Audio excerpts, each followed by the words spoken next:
Oke, jemaah sekalian rahimakumullah, kita kembali kepada kajian yang serius.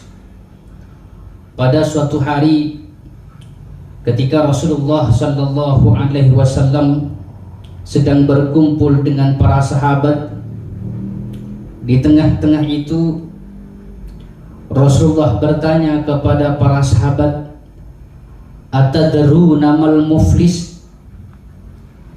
Tahukah kalian siapa orang yang bangkrut?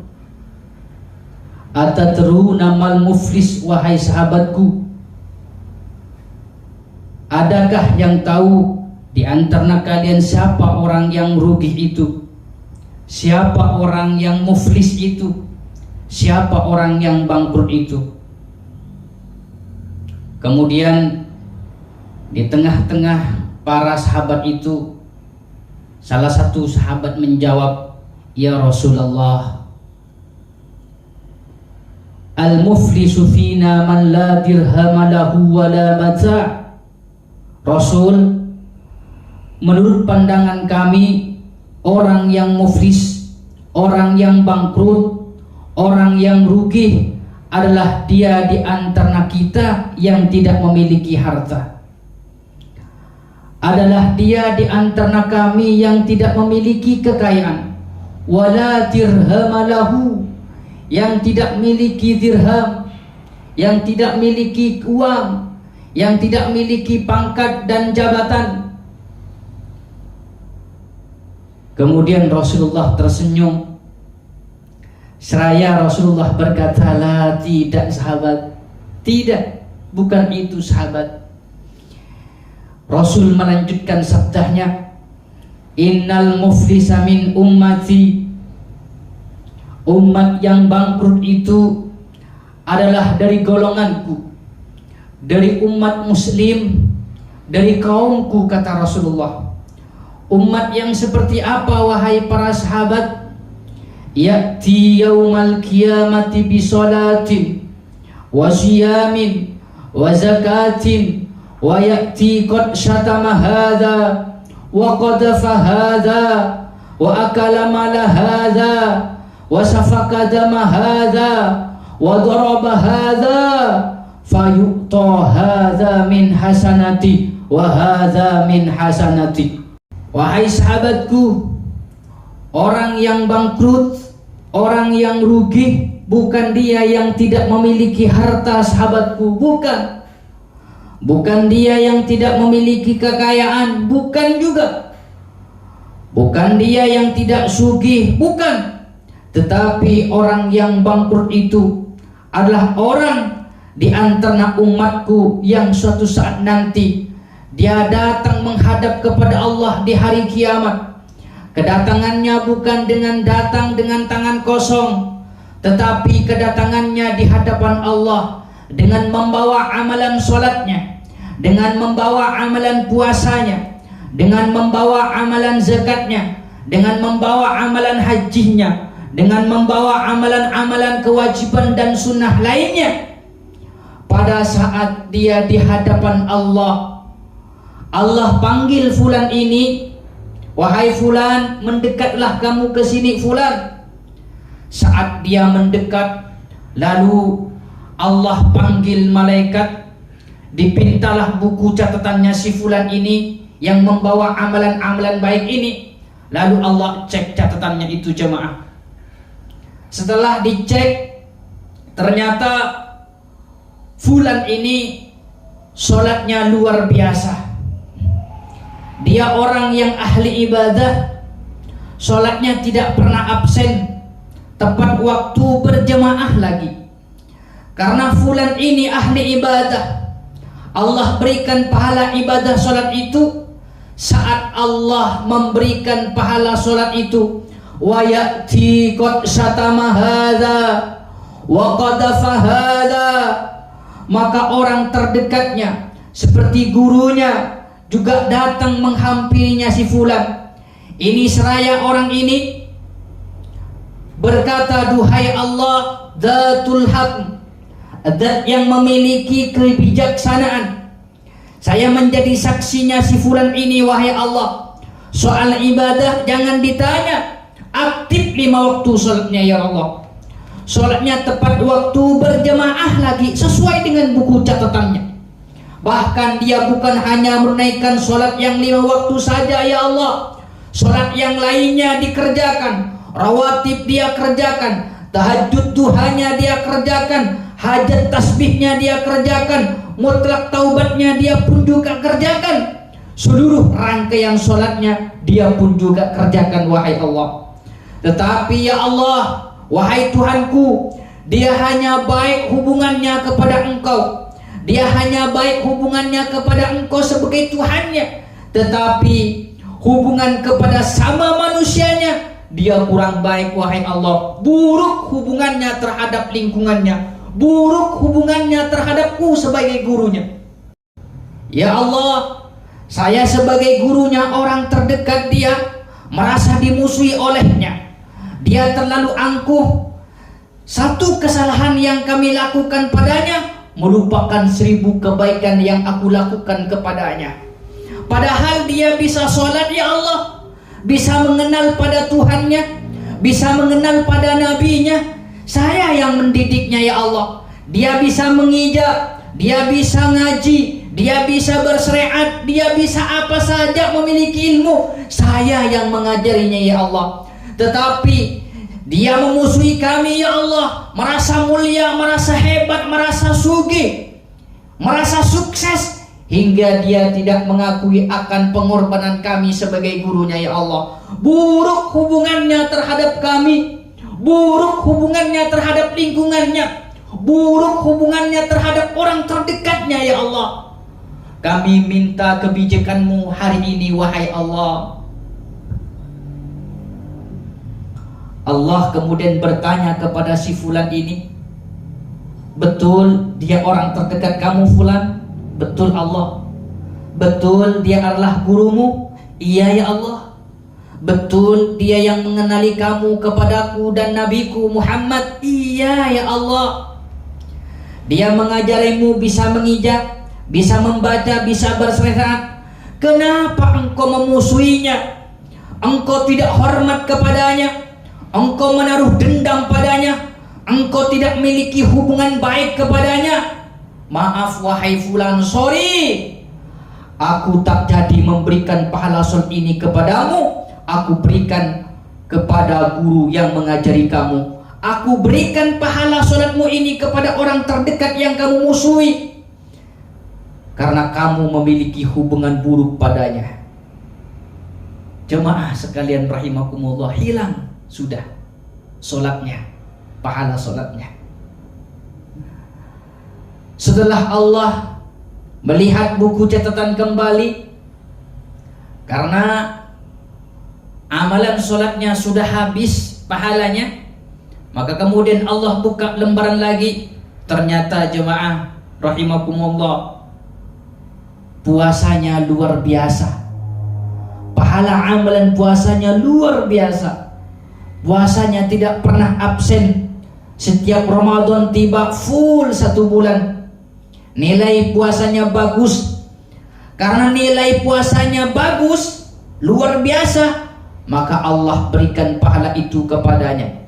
Saat Allah berikan pahala itu kepada si fulan, wa ya'ti qad akala mala hadza wa asfaka dama hadza, maka masyarakatnya, jemaahnya, tetangganya menghampiri Allah seraya berkata, ya Allah, Zatul Haq, Zat yang memiliki kebijakan, Zat yang memiliki kebenaran, Zat yang dapat memberikan sebenar-benarnya di hari pembalasan ini. Kami ingin bercerita kepada Engkau wahai Allah. Kami menjadi saksi hidupnya si fulan ini.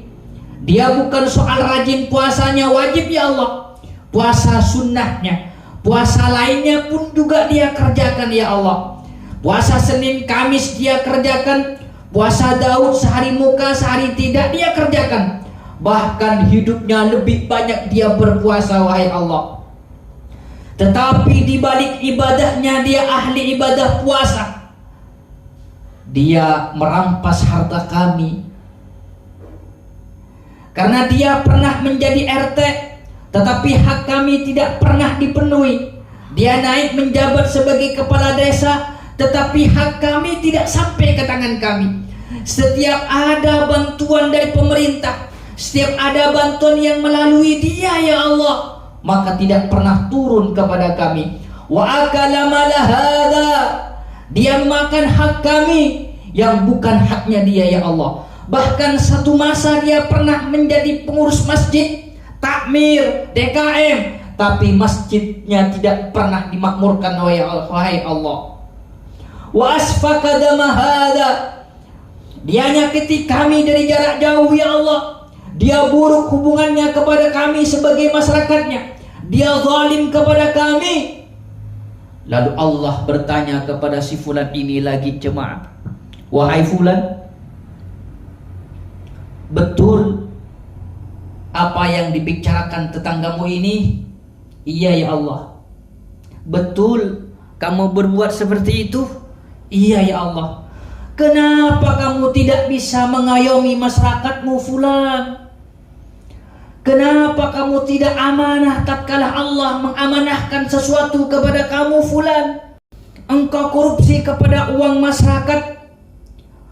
Engkau dipercaya untuk mengurus masjid, malah mempretelin masjid. Kau anggap masjid tempat pribadimu. Kamu ini tidak amanah. Pahala puasamu tak jadi aku berikan kepadamu, aku berikan kepada masyarakat, kepada jemaah yang kamu pernah musuhi itu. Habis lagi jemaah. Pahala puasanya habis, puasa sholatnya juga habis. Maka Allah pun juga kembali mengecek lembaran berikutnya. Ternyata zakatnya luar biasa. Zakat fitrahnya, zakatul badannya, dia aktif setiap bulan Ramadan, dia mengeluarkan zakat. Bahkan kekayaannya dikalkulasi, dijumlahkan lalu dikeluarkan zakatnya. Luar biasa. Tidak pernah telat mengenai mengeluarkan zakat. Karena zakatnya selalu aktif, on time, maka Allah balas zakat itu dengan pahala. Setelah Allah berikan zakat itu, wa daraba hadza, maka tetangganya datang menghampiri Allah. Duhai Allah, Dzatul Adl, zat yang memiliki keadilan seadil-adilnya, hari ini, di hari pembalasanmu ini ya Allah, saya ingin berkata bahwa saya menjadi saksi hidupnya si fulan ini. Soal zakat jangan ditanya ya Allah, dia selalu mengeluarkannya karena memang dia orang kaya. Tapi di balik kekayaan dia hanya memperkaya dirinya, tidak pernah bersedekah pada tetangganya, tidak pernah berbagi kepada kami sebagai masyarakat kecil, tidak pernah menyantuni anak yatim, tidak pernah mencintai anak kecil. Dia hanya memperkaya dirinya, menikmati hartanya dengan sendirinya. Tapi di balik itu dia membiarkan orang-orang kelaparan di samping-sampingnya ya Allah. Wa daraba hadza, dia memukul kami dengan angkuhnya. Dikit-dikit dengki, dikit-dikit main hakim sendiri, dikit-dikit pukul, dikit-dikit main penjara. Memukul kami dari jarak jauh ya Allah. Kami tersakiti oleh tingkah lakunya, kami tersakiti oleh kesombongannya wahai Allah. Allah bertanya lagi kepada si fulan, betul kamu menjadi orang yang kaya fulan? Betul Allah. Betul kamu tidak berbagi kepada orang-orang kecil? Betul ya Allah. Fulan, kenapa kamu tidak pernah mengulurkan tanganmu? Kenapa kamu tidak pernah bersedekah pada masyarakatmu? Kenapa kamu tidak pernah berbagi kepada rakyat-rakyat yang ada di sekelilingmu? Ketahuilah fulan, bahwa kekayaanmu yang kamu miliki adalah titipan dariku. Engkau tidak menggunakan dengan semestinya. Engkau hanya memperkaya dirimu sendiri, tetapi tidak engkau peduli kepada yang lainnya. maka pahala zakatmu ini aku berikan kepada masyarakat, aku berikan kepada orang-orang yang kamu sakiti, yang kamu tidak peduliin waktu kamu hidup fulan. Hilang lagi jemaah, pahala zakatnya hilang. 3 pahala sudah hilang: sholat, puasa, zakat. Kembali dengan kealihan Allah, dibuka buku catatan itu. Lalu di lembaran berikutnya ada catatan hajinya luar biasa, umrahnya luar biasa. Setiap tahun dia haji, setiap bulan, bahkan kadang-kadang dia setiap minggu. Karena pahala hajinya luar biasa, ibadah umrahnya luar biasa, maka Allah berikan pahala haji dan umrah itu. Saat Allah berikan haji itu, saat Allah berikan pahala haji itu, lagi-lagi orang-orang yang tersakiti, orang-orang yang dimusuhi, orang-orang yang merasa dirugikan selama hidup di dunia, datang menghampiri Allah, meminta kebijakan dan keadilan hak-haknya kepada Allah di hadapan fulan ini. Maka Allah pun juga berikan amalan haji itu, pahala umrah itu kepada orang-orang yang minta keadilan pada saat itu. Hilang semua amalannya jauh. Saat pahalanya sudah habis, tapi masih ada aja orang yang datang meminta pertanggungan jawab pada si fulan ini di hadapan Allah. Karena memang si fulan ini benar-benar buruk hubungannya pada sama manusianya. Apa kebijakan Allah pada saat hari kiamat itu?